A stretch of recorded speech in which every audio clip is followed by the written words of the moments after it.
Town Council will vote on a $1 million water project this week, and we get a Barnstable Police update from Police Chief Paul McDonald on this episode of Barnstable Today. It's Tuesday, July 9th, 2016. I'm Sarah Mannel.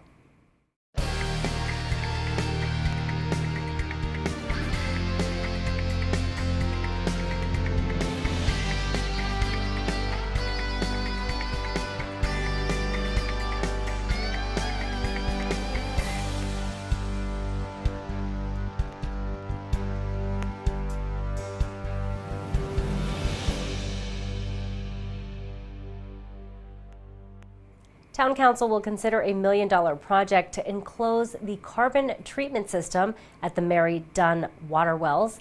DPW Director Dan Santos says they need to enclose that system to keep it running all year long. As we've talked about over the last few months, the perfluorinated compound contamination of a number of our wells has caused us to have to put treatment systems on those wells. And originally, we have enough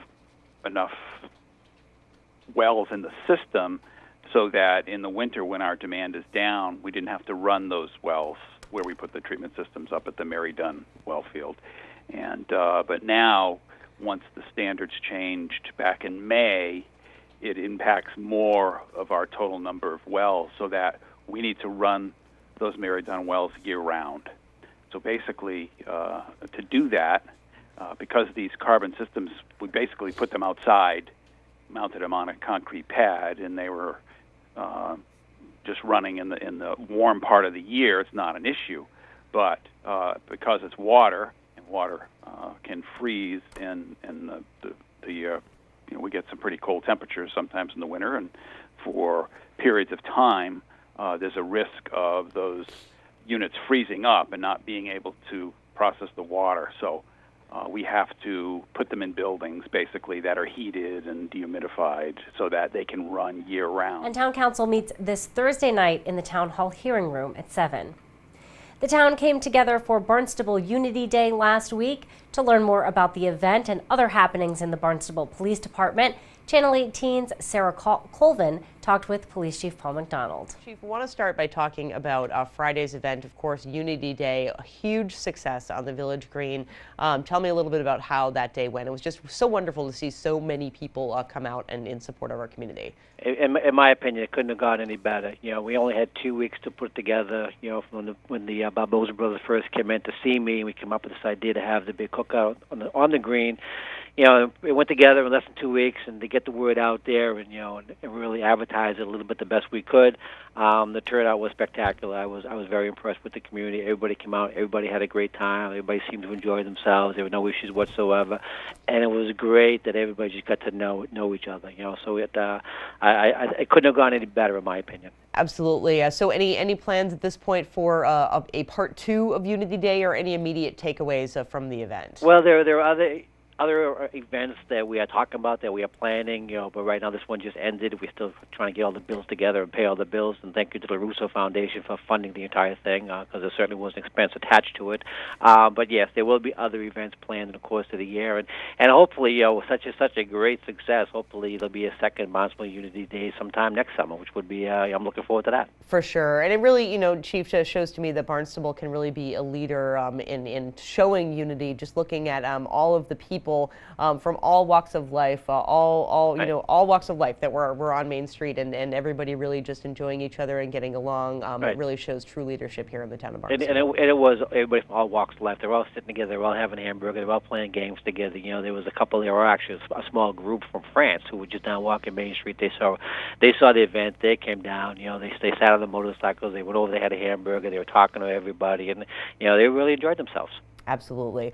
Chief, let's talk a little bit. So on Saturday in Oyster Harbors, we had, yes, of course, Donald Trump, candidate for president, arriving here in town, and I saw that Barnstable Police definitely played a role in trying to, to help that. Tell me a little bit about how that went. Of course, there were 200 protesters there. It was a pretty big event for us here on Cape Cod. It was a big event, but we've dealt with these events many times in the past with the Kennedy family and the Clintons coming down, and they too went out to Oyster Harbors, when he was president.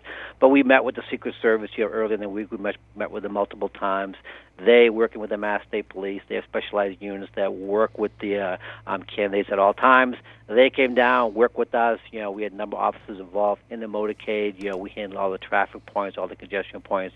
We handled any type of crowd control, and then we had a number of officers out at the property itself.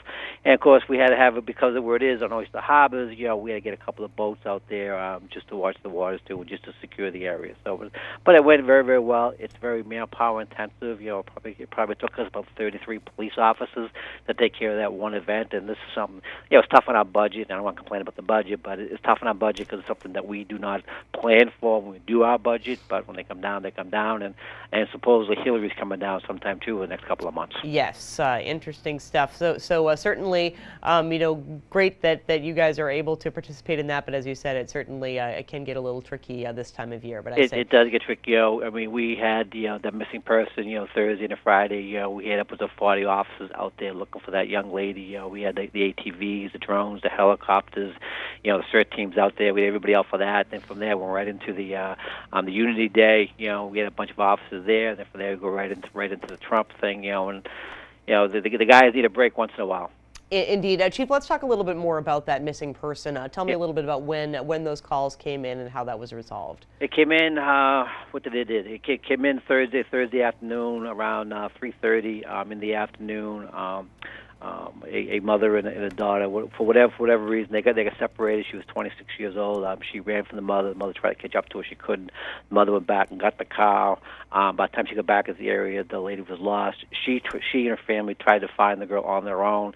She waited a short time, called us. Then we started out the search, found the particulars, what was going on, her history, and everything else involved in it.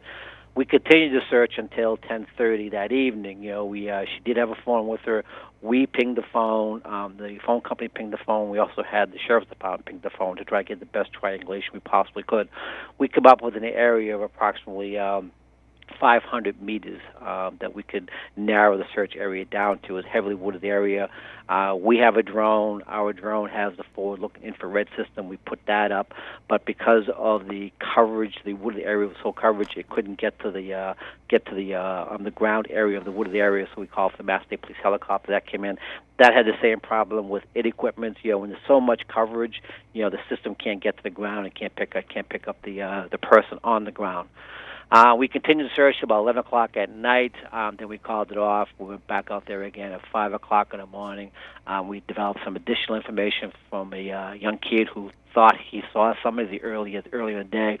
So we refocused on the search. In about 2 hours, about 11 o'clock in the morning, we found her unconscious in the wooded area of Whitmar Road, in I believe right in the Cotuit Masters Mills line. And what is her condition now, Chief? Her condition, when we got there, she was unconscious, but she was breathing. The officers in rescue were able to have a conversation with her as they were putting her into the ambulance.